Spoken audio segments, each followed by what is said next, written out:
Okay, let's get into it, all right? Back in the days when I was young, I'm not a kid anymore. But some days I sit and wish I was a kid again. Back in the day. All right, right.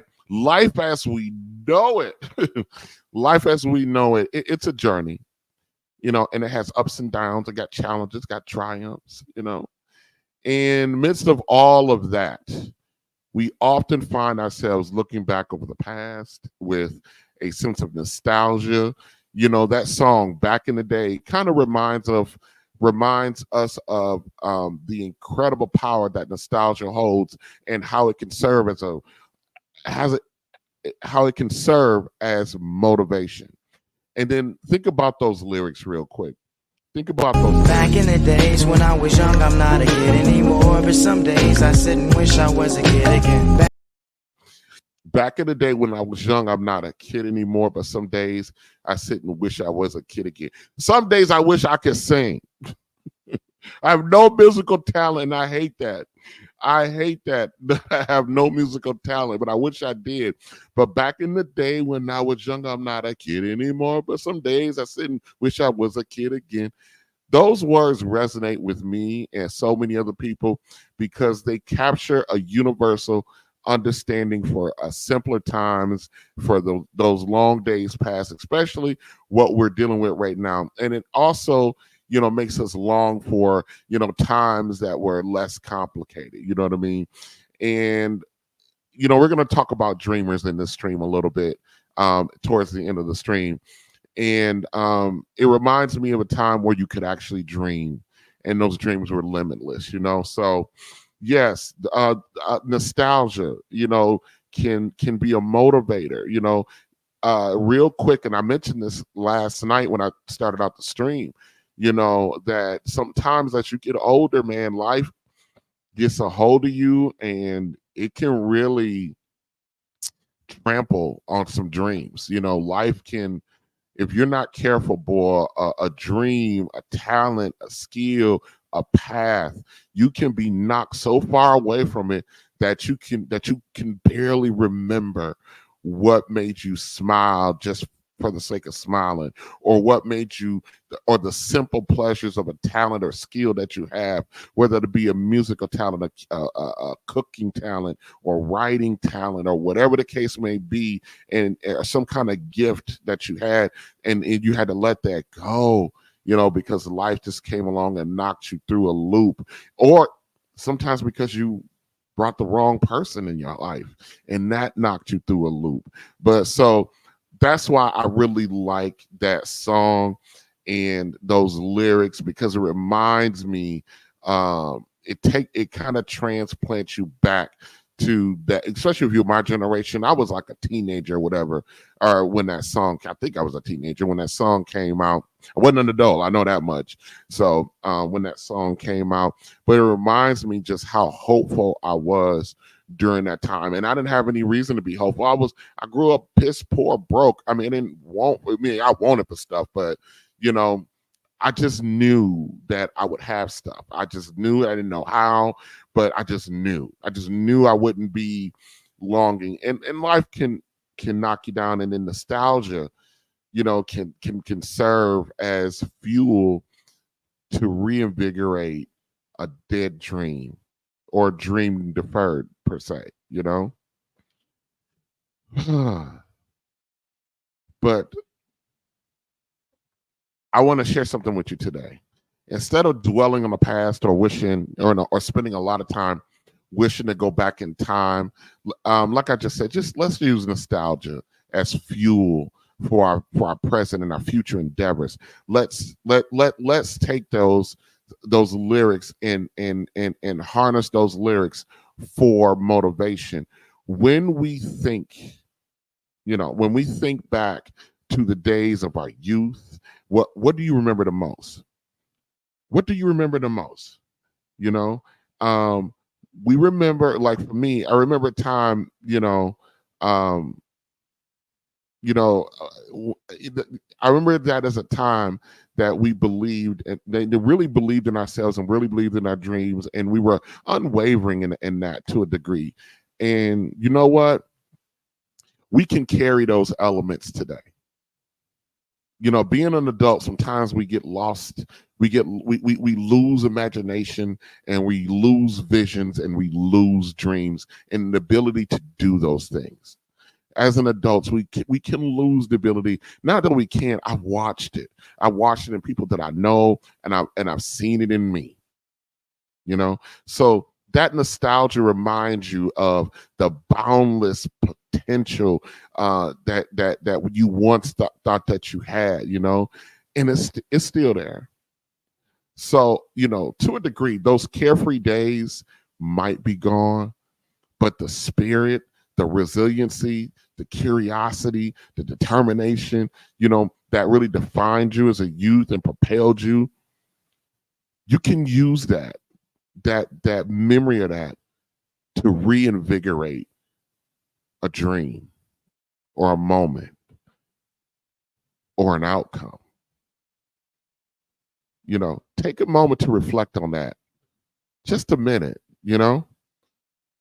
But then ask yourself, how do you channel that sentiment into what you got to do today? How do you recapture? How do you recapture curiosity? How do you recapture resiliency and determination? How do you recapture a sense of wonder?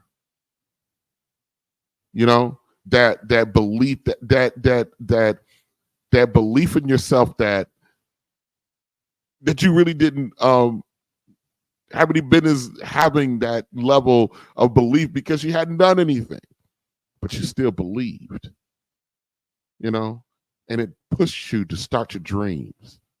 And we're going to talk about dreamers towards the end of the stream before we get into the meat of it. Now, we haven't gotten into the meat of nothing yet. I'm just here talking.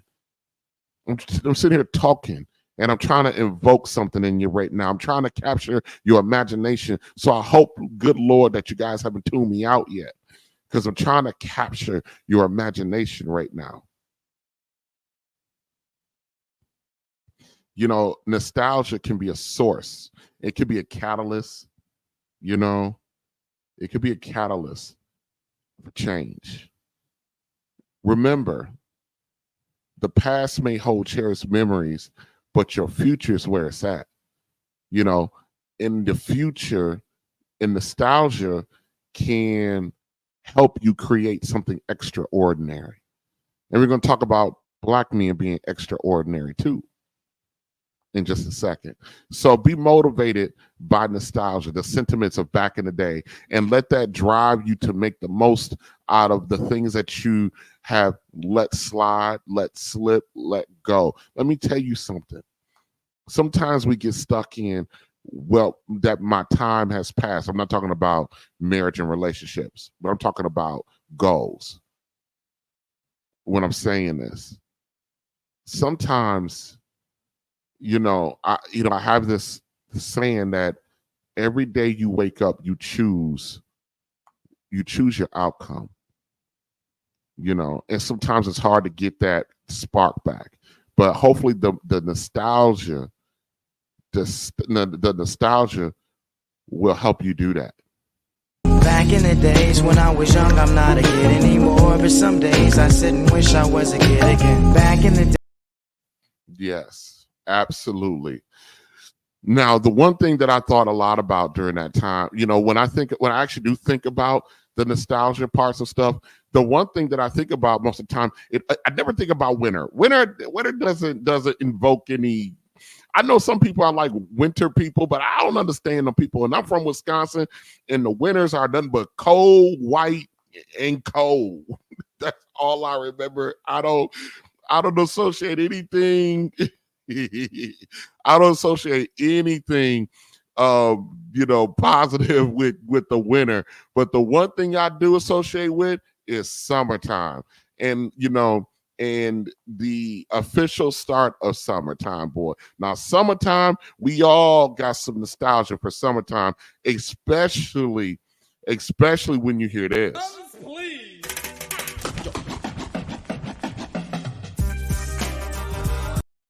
Yeah. Please.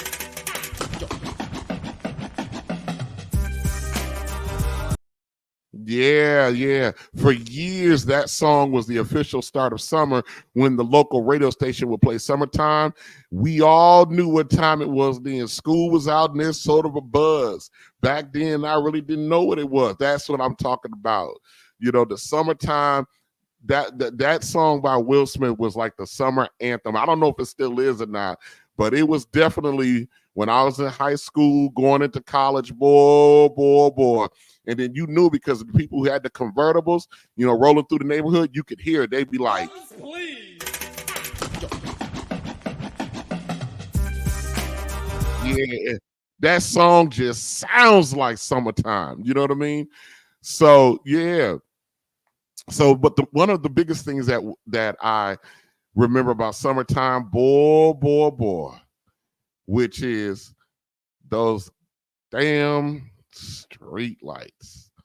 Boy. If you got caught by the street lights, I promise you got caught with an ass whooping. I don't know if anybody know what I'm talking about. If y'all don't know, then you don't know. But if you know, you know. I heard somebody say that, boy. If you know, you know. Boy, if y'all don't know, I don't know what to tell you. You don't want to get caught by those street lights because that means you put a catching ass whooping. Although, I know a whole lot of people who needed to be home before the street lights came on. I just needed to make it to the front porch before the street lights came on. So, I had it a little bit different. Most of y'all had to be in the house. And it wasn't when the street lights came on, it was before. So you had to judge, the timing of them damn street lights so you can make it home before them. Don't get caught with them street lights on, boy. Don't do that. You out there and you got this playing in the background and you out there doing your thing. And man, next you hear them, and them lights gearing up, boy. You do, your heart sunk, boy. So yeah. You don't know, but if you know, you know. Those street lights were kind of like guardians of our childhood. It was a silent but powerful reminder that it was time to come home. And time to leave behind. What you were doing, the fun, the carefree stuff. It was time. It's time to put that away because there was some folk. There was somebody waiting on you. To make sure. Now these kids today, boy. I was 10 years old and on the other side of town. From home. You can't do that now. You tell a kid to go down to the corner, they might wind up missing, falling in the manhole, or being abducted by aliens. I mean, I don't know what's going on with these kids today, boy. But when I was growing up, your ass could be 10 miles, 15 miles away from home at 10 years old, and your parents ain't worried about nothing. Ain't worried about nothing. They ain't gonna start worrying until the street lights come on. That's why your ass had to come. That's why you need to be back before the street lights come on. So you are all right. We had it, but in the world had a different sensibility then. There was actual community out there. You can be 10 miles away from home, and somebody out there knew your folk, and you were out there across town somewhere cutting up. I mean, 10 years old, 11 years old at the beach, and we weren't drowning. Boy, these kids drown playing in the sprinkler system in the front yard now. I don't know what the hell wrong with these weak ass kids, boy. We didn't produce some weak ass kids. I swear to God we have, boy. These kids, I mean, they walk outside, boy, and the smell of flour, they drop dead. The motherfuckers just walk out the door and take a deep breath and just dead. I don't know what we didn't deal. I don't know what we didn't deal with these little weak ass kids we got now, boy. But we were 10, 11 years old, boy. We were so far away from home. We were doing all kind of crazy stuff, boy. And let us not be teenagers. Man, get out of here. Man, get out of here. So I mean, I know a lot of y'all got stories. I wish some of y'all would put some of them stories in the chat, boy. Y'all don't understand. I mean, maybe y'all childhood just sucked. I don't know. But I'm sitting here laughing, just thinking about some of the things. And here's the thing I don't want to forget. Don't be like 13, 14 years old and call yourself having a little girlfriend or boyfriend. Man, get out of here. And then them street lights, you know them street, you see that sun inching closer and closer behind the sky. Ooh, and you like, oh dang, oh dang, oh dang. You don't want to leave. Yeah, y'all don't know y'all don't know what the hell we talking. Y'all don't know nothing about what I'm talking about. Y'all don't know nothing. Y'all don't know nothing, not nothing. You know, you got that girl or you got that boy, and you just wanted a few more moments because you know what? Because you had to get home before the street lights came on. I don't know. I don't know what y'all must be some different people because I don't think y'all understand or relate to what I'm saying. Y'all some different folk. Y'all didn't grow up like I grew up. Y'all growing up was boring. Y'all was wrapped around I think all y'all was wrapped up in bubble wrap every time you walked out the house because if you step too hard on the sidewalk, you might break your kneecap or ankle because you know some of y'all some tissue paper kids. Y'all got tissue paper kids because y'all were tissue paper kids. I don't know. I have no idea. But beyond the games and the laughter, you know, there was a deep lesson ingrained in the simple in that simple order from your mama or your daddy. Be home before the streetlights come on. Believe it or not, that was a lesson in responsibility, a call to honor our commitments. And it was a reminder that our families were waiting on us and a meal and because your mama or your grandma was done cooking and it was time to eat. It was time to do homework. I mean, if it was, you know, late fall, you know what I mean? Or if you went to summer school and also it was time to take your black ass to bed too. You know, because some, you know, we had actual bedtimes. You know what I mean? My bedtime, shit. We had a bedtime. We get ready for bed, and the damn sun is still up, and we're gonna go to bed. But the sun up. We'll go to bed. 7, 8 o'clock at night. The sun. Y'all know in the summertime it don't get dark to 10 o'clock at night. Damn near. Yeah, and then 8 o'clock. We gotta be in the bed. She didn't say we had to be asleep, but we had to be in a bed at 8 o'clock. What kind of shit is that? 13, 14 years old. My big old ass laying up in the bed like. And I can still hear people outside playing. Man, get up out of here. Man, my grandma was terrible. You were terrible. Terrible, boy. But I'm glad. I'm grateful because I'm at 40 plus years old. I'm still here because, you know, she made me bring my ass in the house before the street lights came on, you know. Now, as adults, you know, we may have moved far beyond those streets, those games, you know, even to a degree, you know, how many of us are even friends with our childhood friends? I'm only friends with one. With one. Of all my childhood friends, I'm only friends to this day with one. When I say friends, we talk a few times a month. Every time I'm back in Wisconsin, I'm bugging the hell out of him and his wife. You know, I'm over there chilling. You know, actually, I owe the dude $50 right now because I lost a bet. I lost the bet, so I owe the dude like $50 right now. I tried to pay him. I asked him for his cash app, but he ain't said nothing. So, but I still owe it. I think he's doing that so he can talk crap about me owing him money. You know, even though I'm trying to pay. You know, we buddies. So, you know, being home before the streetlights also taught us the value of time. You know, and the importance of community and the significance of coming together as a family. You know, the order to get home before the streetlights come on was also a continual lesson on how to manage your time. And it taught you, no matter how much light is out, no matter how high the sun is in the sky, eventually the streetlights will come on. At this point, everybody listening, do you think I'm really talking about streetlights? So let us take a moment to reflect on those cherished memories, you know, let's just on those memories.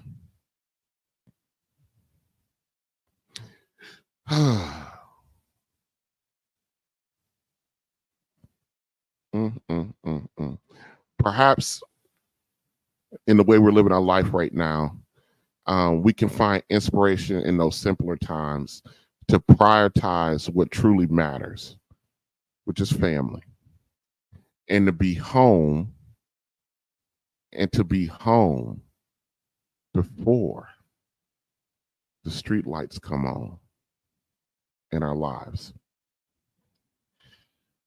Before the street lights come on is just one of many universal cultural norms that has spread across nearly all Black families, you know, like ass whoopings.